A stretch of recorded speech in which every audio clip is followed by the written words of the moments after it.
Hello, everybody. Welcome to another episode of Let's Talk Software Security. I am Raj Patil, VP of Marketing at ArmorCode, and I'm thrilled to have Maria Schwenger, a friend and a cybersecurity expert and a Gen AI expert. I have known her for several years now, and she is a leading expert in Gen AI in cybersecurity. She has given several talks, written blogs about Gen AI in cybersecurity, whether it is talking about application security or DevSecOps, specifically within that. In this episode, we are going to talk about Gen AI in application security, the use cases for that. And to give a little bit of a background about Maria, Maria has several years of experience at IBM, Watson, and then at Deloitte, at Honeywell, American Family Insurance, working across cloud security, DevSecOps, and application security. And she is an avid Purple Book community member.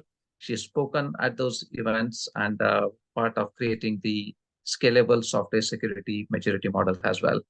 Maria, welcome to the show. Thank you.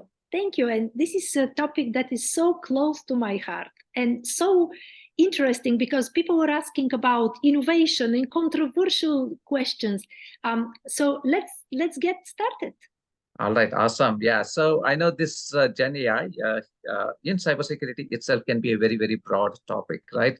So we'll talk about, I'm interested to learn about what are the most innovative use cases that you're hearing out there that are being developed, and also some controversial topics, because we cannot talk about Gen AI without actually talking about some controversy that it has created, either in terms of lack of increased insecurity or loss of jobs and things like that, right? So yeah, that's correct. You're absolutely right. Right behind innovation, it comes the controversial, right? yes, So yeah. the questions that I get most often when I talk to different organizations and professionals are usually about the potential of Gen AI to revolutionize the application security.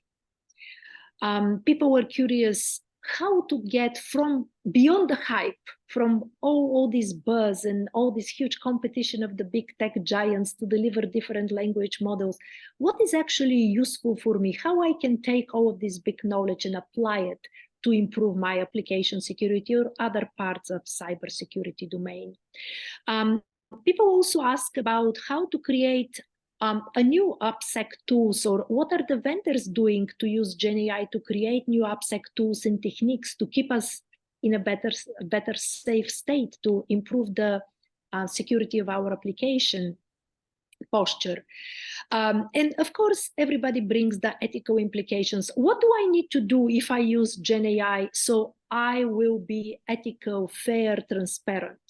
Yeah. That's kind of on the innovation side. On the controversial side, people, of course, are feared that GenAI can come and replace our jobs, and what's going to happen with us, and what is this integration and this collaboration with GenAI that it's coming.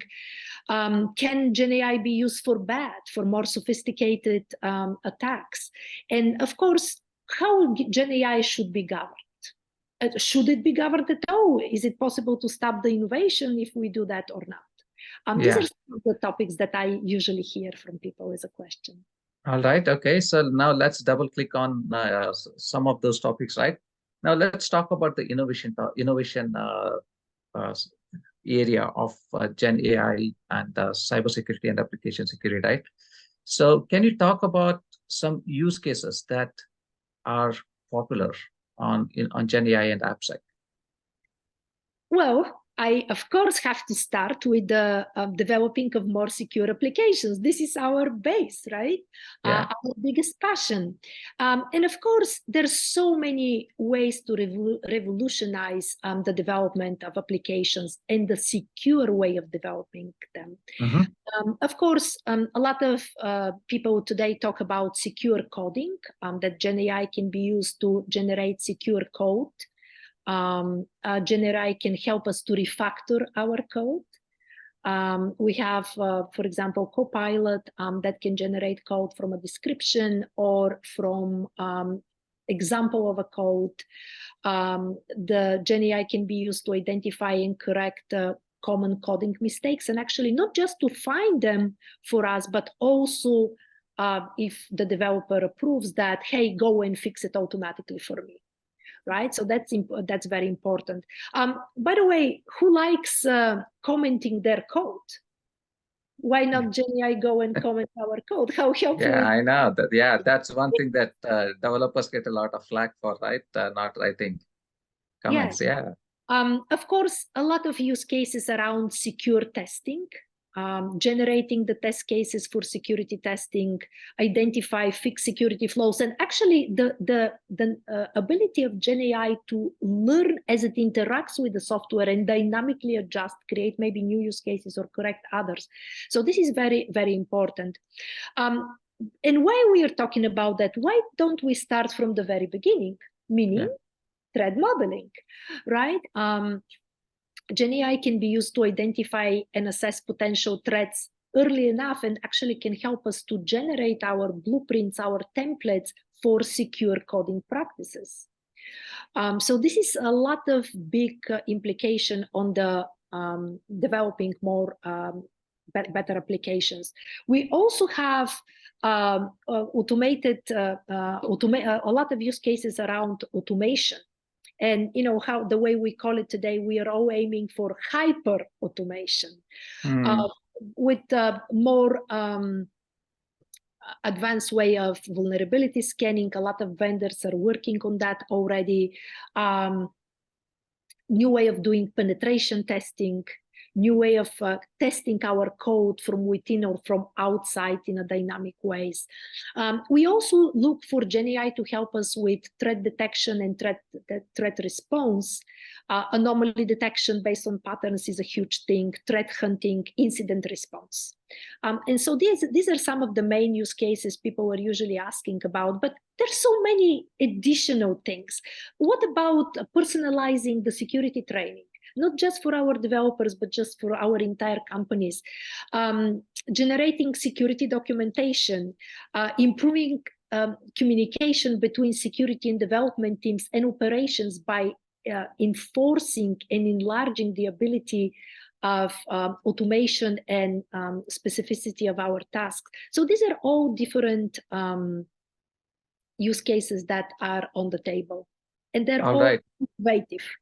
Yeah, definitely. I think there is, we could be talking about each one of them. You could have a podcast episode on each one of them in itself, right? So now talking about the application security, one of the biggest challenges that we have, Maria, is just the huge amount of vulnerabilities that are there. One, the depth that we carry in terms of the vulnerabilities and the new ones that are detected by these scanners, right? So one is to look at these vulnerabilities as they come after the fact, like after they're introduced into the system. The other one is as they are writing the code, right? Can AI learn based on what it has done and say, for example, as the coder, as the developer is developing and say, you know what, this particular code is potentially malicious, has been exploited in 5 other attacks before. So have caution around that, or maybe put some compensatory mechanisms around it if you have to use this tool for whatever business you have, right? So do you see AI kind of becoming a sidekick, so to say, for the developers as they're developing the code? Not only is it helping add the comments, but also helping be somebody who's on the side and telling, you know what, this is how we should develop a secure code. Do you see that happening? Yes, I do. And this is a huge topic, actually, with a bunch of use cases behind it. And also, of course, can be both innovative and controversial. So, for example, like you mentioned, the GenAI systems can generate code. They can help us to refactor our code. But immediately on the negative side, people were saying, well, can I trust that this is going to be a secure code? Can GenAI introduce malicious code? Unintended. Or, the semantic code generations, how can they be trusted? is this code going to be secured by design? Because this is what we are trying to do when we generate code, to be secured by design. We are talking about vulnerability prediction. Why not about that? Like, what is the likelihood of vulnerability in code based on its characteristics? And that will enable the developers to prioritize the vulnerability remediation efforts. Of course, just taking the vulnerabilities by their priority severity, prioritizing them and actually creating fixes for that. That's another big topic. What about the adaptive fuzzing as a use case? Kind of a more advanced technique to learn from the interaction with the software under test, adapting the test strategies to maximize the likelihood of vulnerability discovery. So these are all the topics that are very relevant today. Yeah. So in terms of let's talk about the controversial side of this one, right? So you did mention that people are afraid, will it introduce malicious code, right? And there might be even concerns on the IP aspects of it, because GenAI may actually be taking code from 4 different sources, and then the challenges of traceability also comes into that, where it took the code from, and what are the IP implications of it, and what are the supply chain implications of the code that it is generating, right? This is a very good topic, by the way. People were asking this question in addition to, is GenAI going to replace us? Or, job losses, maybe skill gaps, quality of work. This all comes in addition to the question that you ask, and this is in addition to the potential positive impact.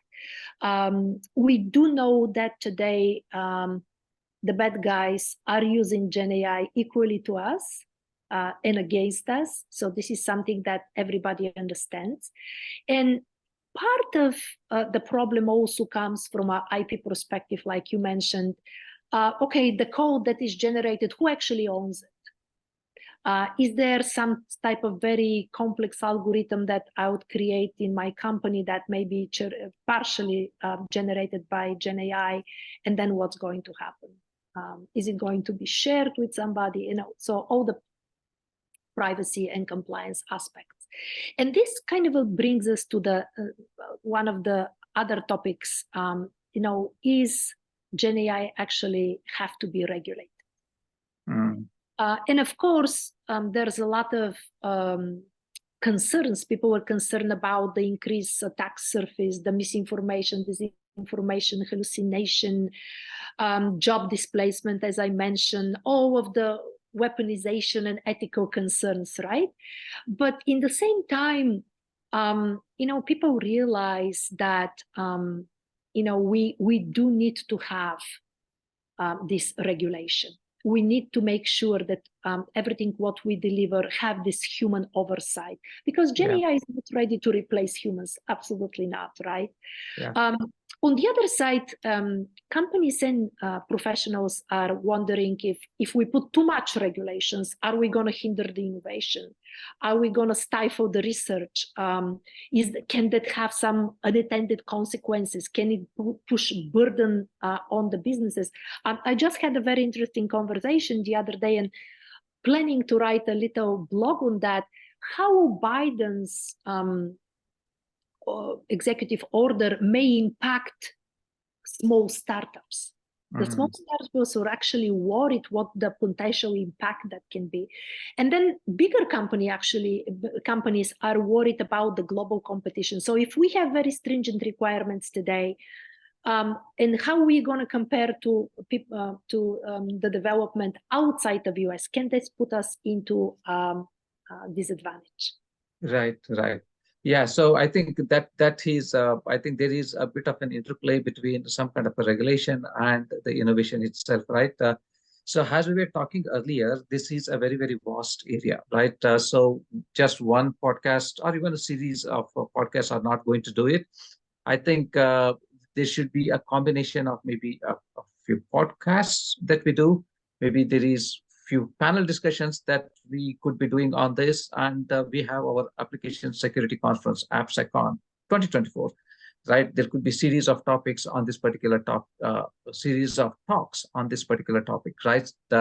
So we'll certainly plan those things. So now, if we were to maybe summarize what we have discussed, and then look at the topic that we can have upcoming, right? So how would you say, or how would you summarize the innovation part of it, the controversial part of this particular topic, Maria?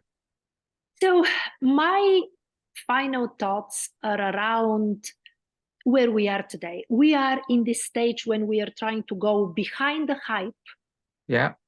And to see how GenAI actually can help different areas of cyber tech, and in this case, specifically the application security space.